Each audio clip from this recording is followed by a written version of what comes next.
Salut à tous et bienvenue dans cette nouvelle vidéo. Nous sommes le 5 août 2025. Le mercato a commencé depuis 65 jours et le Paris Saint-Germain n'a toujours pas recruté le moindre joueur. On nous annonce Zabarnyi depuis le début juin. Depuis début juin, on nous explique que Zabarnyi, c'est fait. Malgré que Bournemouth demande 70 millions, Paris va faire baisser le prix. Zabarnyi ne veut que Paris. Il a déjà donné son accord au Paris Saint-Germain, à Luis Enrique, à Luis Campos, à Nasser Al-Khelaifi. Il ne veut que Paris. Il a refusé Tottenham, il a refusé Liverpool, il a refusé Manchester United. Il ne veut que Paris. En attendant, Zabarnyi, il fait sa préparation tranquille avec Bournemouth, mais Bournemouth ne veut rien savoir, c'est 70 millions d'euros ou rien. Paris a fait une première offre de 60 millions d'euros au mois de juin, elle a été refusée. Une offre de 64 millions d'euros au mois de juillet, elle a été refusée. Et il y a quelques jours, une offre de 68 millions d'euros a été refusée par Bournemouth. Alors, depuis 2 mois et demi, c'est fait, mais à l'arrivée, c'est toujours pas fait. Là, tu as quand même une finale de Supercoupe d'Europe dans 10 jours. Est-ce que réellement Zabarnyi va rejoindre le Paris Saint-Germain? Je me pose des questions parce que quand tu veux vraiment un joueur, il signe direct. Pacho, t'as balancé 40, il est arrivé. Neves, t'as balancé 65, il est arrivé. Kvaratskhelia, t'as balancé 70, il est arrivé. Désiré Doué, t'as balancé 50, il est arrivé. Là, Chevalier, pareil. On nous explique que Chevalier, depuis 10 jours, c'est fait. Au début, c'était 35 millions. Après, c'était 40 millions. Après, Lille a voulu 55 millions d'euros. Et après, l'Étang, qui n'a toujours pas digéré son renvoi du Paris Saint-Germain il y a quelques années, nous explique que même si Paris a l'argent qu'on demande, tant qu'on n'a pas trouvé un remplaçant, Chevalier ne partira pas. Donc depuis 10 jours, plus de nouvelles de Chevalier. Il faudrait se poser des questions, parce que là, on a des chiffres et on a des informations. Donc j'ai une information, hein, vous le prenez pas. Je ne dis pas que ça va se passer, je ne dis pas que ça ne va pas se passer, mais il faut quand même se poser des questions, parce que Paris, d'accord, ne veut plus faire le pigeon. Ça, on l'a très bien compris. Paris ne veut plus surpayer les transferts. On l'a très bien compris. Paris ne veut plus surpayer les salaires. Ça, on l'a très bien compris. Mais il ne faut pas oublier que Paris a énormément d'argent. Paris a remporté la Ligue des Champions. Et il y a eu 150 millions d'euros de retombées grâce à cette victoire en Ligue des Champions. Et grâce à la finale de la Coupe du Monde des clubs, Paris a engendré 92 millions d'euros. Nous sommes quand même presque à 250 millions d'euros de revenus. On ne parle pas de la vente de maillots qui a explosé, surtout avec le nouveau maillot avec l'étoile. L'argent, le budget de 100 millions, 150 millions d'euros qui est toujours prévu pour les mercatos. Là, tu t'es débarrassé de Skriniar, encore un gros salaire, et tu as eu 10 millions d'euros de bénéfices parce qu'il est arrivé gratuitement. N'oublions pas qu'en 3 ans, Paris a dégagé Neymar, Messi, Mbappé, des salaires à 72, à 40, à 45 millions d'euros, que les Icardi, les Verratti et compagnie sont partis, les Sergio Ramos sont partis, donc Paris a fait beaucoup d'économies. Paris a énormément d'argent, surtout après la victoire en Ligue des Champions et la finale de la Coupe du Monde des clubs. Et pourtant, Paris quand même maintenant, qui est quand même candidat à sa succession pour remporter la Ligue des Champions l'année prochaine encore une fois, n'a rien recruté. Alors est-ce que Luis Enrique pense qu'il peut refaire la même saison cette année que l'année dernière? On ne sait pas si ça va être forcément le cas. Ou est-ce que Paris, en fait, brouille les pistes et fait croire qu'ils sont sur Zabarnyi, sur Chevalier, sur, je ne sais pas, Rodrigo Mora ou n'importe qui, pour mettre des fausses pistes. Je pense que si vraiment Paris voulait Zabarnyi, Paris aurait depuis longtemps payé les 70 millions pour Zabarnyi.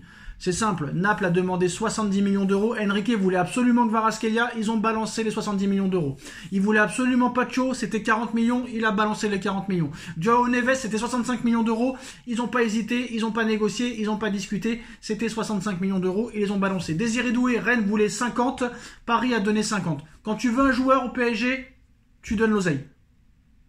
Là, Zabarnyi, c'est 70 millions d'euros, et apparemment, même si Enrique le veut absolument, si tu vois ce qui se passe, pour eux, Zabarnyi ne vaut pas 70 millions d'euros. Contrairement à Neves, pour eux, il valait 65, pour eux, Kvara valait 70, pour eux, Doué valait 50, etc., etc.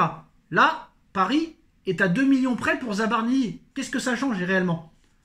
Pareil pour Chevalier. Donc maintenant, moi, je me pose la question, et c'est une information, hein, je pense que Paris, en fait, brouille les pistes, et peut-être que Paris garde tout cet argent pour faire une recrue. Une seule recrue. Aux yeux de Luis Enrique, si Donnarumma reste une année de plus, ce sera pas très grave. Même aux yeux des dirigeants. Paris a recruté Donnarumma gratuit, s'il repart gratuit, c'est pas très grave. Paris a Pacho et Marquinhos, qui a remporté la Ligue des Champions. Beraldo qui monte quand même en puissance, même si c'est pas exceptionnel le niveau, il va monter quand même en puissance, il joue défenseur central. Lucas Hernandez aussi peut jouer défenseur central, donc à l'arrivée tu as 4 défenseurs centraux. Enrique se pose la question, est-ce que tu as vraiment besoin de Zabarnelli? Oui, pour moi tu en as besoin, mais peut-être pas aux yeux de Luis Enrique. Après tu as Hakimi et Mendes, il faut des doublures. Mais Hernandez peut dépanner si Mendes n'est pas là, même si c'est pas le même niveau, en espérant que Mendes ne se blesse pas, comme l'année dernière. Hakimi, la machine, sa doublure, c'est soit Neves, soit Warren. Est-ce qu'il va pas continuer comme ça? On se le demande. Au milieu de terrain, tu as Vitinha, Joao Neves, Fabian Ruiz, Mayoulou, qui va aussi monter en puissance, et Warren Zaïre-Emery. Le mec, il se dit, est-ce que j'ai vraiment besoin d'un milieu de terrain? Le problème, c'est offensivement. J'ai Dembélé, qui a fait une saison exceptionnelle, mais est-ce qu'il sera capable de la refaire? J'ai Barcola qui a fait une saison exceptionnelle, mais est-ce qu'il va progresser devant le but? Est-ce que Gvara va progresser devant le but? Est-ce que Ramos va partir, oui ou non? C'est des questions qu'on peut se poser. Donc tu as Dembélé, tu as Gvara, tu as Désiré Doué, Barcola, qui sont un peu les 4 fantastiques, et Ramos en joker. Ramos, est-ce qu'il va partir? Je ne sais pas. Mais d'après l'équipe ce soir, Paris se préserverait pour recruter Vinicius Junior, qui veut quitter, excusez-moi, peut-être lapsus révélateur, qui voudrait quitter le Real Madrid d'après plusieurs médias espagnols, qui ne supporte pas que le Real Madrid ait tout donné à Kylian Mbappé, alors que Mbappé n'a rien apporté au Real Madrid et que Vinicius, très clairement, a mené le Real Madrid au sommet en 2022, en 2024, en remportant 2 Ligues des Champions, 2 Ligas espagnoles, 2 Supercoupes d'Espagne, alors que Mbappé n'a rien apporté à part du déséquilibre et des problèmes dans le vestiaire. Soi-disant, Pérez n'est pas comme le PSG, mais Pérez, comme le PSG, a tout donné à Mbappé, le numéro 10, le tireur de penalty, son poste de prédilection, et Vinicius ne veut plus jouer avec Mbappé. Vinicius ne veut pas encore aller en Arabie Saoudite, sachant qu'il y a une Coupe du Monde à préparer l'été prochain. Et voilà, très clairement, le Paris Saint-Germain se préserverait pour faire une offre de 175 millions d'euros au Real Madrid. Alors, on ne sait pas si réellement ce sera 175 millions d'euros. L'équipe annonce que Paris prépare une offre XXL pour Vinicius qui pourrait avoisiner les 175 millions d'euros. On ne sait pas Pérez combien il veut exactement, mais c'est entre 175 et 200. Et en interne, au Paris Saint-Germain, on se dit que voilà, Luis Enrique pourrait aussi faire revenir Vinicius à son Graal, à son apogée de 2022, de 2024.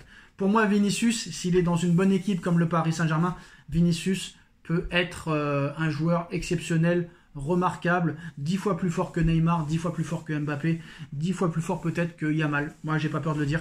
Pour moi, Vinicius, il est sous-coté. Et je pense qu'un mec comme Enrique peut réellement le métamorphoser et même l'amener au Ballon d'Or. Donc voilà, malgré 150 millions d'euros en Ligue des Champions, 92 en Coupe du Monde des clubs, revente et réserve, le Paris Saint-Germain n'a recruté personne. Pourquoi? Paris prépare une offre XXL pour Vinicius Junior. Zabarnelli et Chevalier, pour l'instant, pas de nouvelles. Donnarumma pourrait rester finalement. Randal Kolo Muani, Gonzalo Ramos, Marcos Asensio, Presnel Kimpembe, Kangin Lee vers la sortie. Dites-moi en commentaire ce que vous en pensez. On like, on partage, on commente, on s'abonne et on se retrouve très vite pour une nouvelle vidéo. Tchuss.